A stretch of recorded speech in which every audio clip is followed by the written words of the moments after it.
ಈಗ ಇನ್ನೊಂದು ಪ್ರಯೋಗ ಮಾಡೋಣ. ಏನು ಅಂತ ಹೇಳಿದ್ರೆ, ಈ ಶಬ್ದಕ್ಕೆ ಅಲೆಗಳದಾವ ಅಂತೇಳಿ ಅದನ್ನು ನಾವು ಈಗ ಒಂದು ಗಂಟೆಯನ್ನು ಬಾರಿಸಿದಾಗ ನಮಗೆ ಅಲೆಗಳು ಕಾಣುವುದಿಲ್ಲ. ಬಟ್ ಈಗ ತಟ್ಟೆಯಲ್ಲಿ ನೀರು ಹಾಕಿ ಈ ತಟ್ಟೆಯನ್ನು ನಾವು ಈ ಥರ ಅಂಚಿಗೆ ಹೊಡೆದಾಗ ಇಲ್ಲಿ ಅಲೆಗಳನ್ನು ನಾವು ಕಾಣಲಿಕ್ಕೆ ಸಾಧ್ಯ ಇದೆ.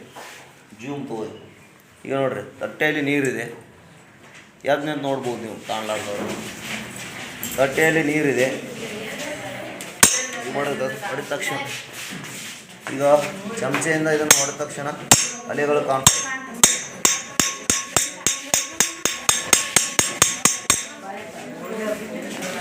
ಅಂದ್ರೆ ನಾವು ನೀರಿಗೆ ಹೊಡೆದಿಲ್ಲ, ಈ ತಟ್ಟೆ ಹೊಡೆದೀವಿ.